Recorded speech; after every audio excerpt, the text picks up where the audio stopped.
Hi friends, welcome back to Lalitha kitchen. ఈరోజు recipe వచ్చేసి మునక్కాయ పప్పుచారు. ముందుగా చింతపండు నానబెట్టుకొని ఒక నిమ్మకాయ సైజ్ అంతా చింతపండు తీసుకొని నానబెట్టుకొని పక్కకు ఉంచాలి.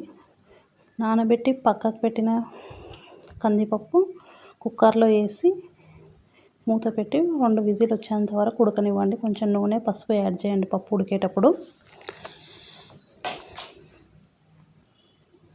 పప్పు దోరగా వేయించుకుంటే బాగా టేస్ట్ ఉంటుందండి. నేను వేయించుకున్నాను, ఆ వీడియో మిస్ అయింది.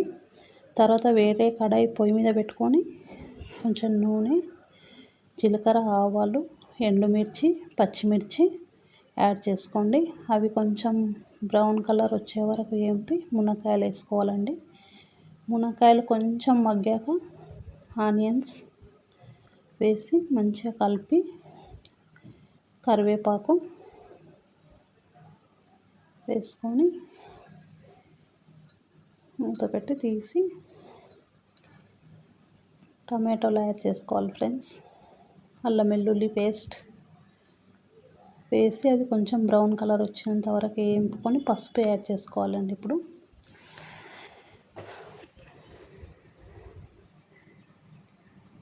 మంచిగా కలిపెట్టుకొని టమాటోలు వేసుకొని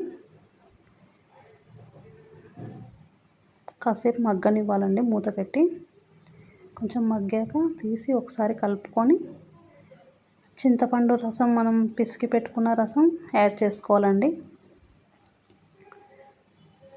అందులో కొంచెం కారం, సాల్ట్, తగినంత సాల్ట్ వేసి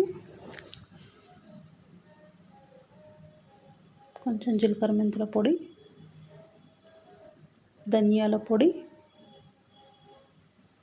కొంచెం సాంబార్ పొడి వేసి మూత పెట్టండి ఫ్రెండ్స్. కొంచెం ఎసరు మసిలిన తర్వాత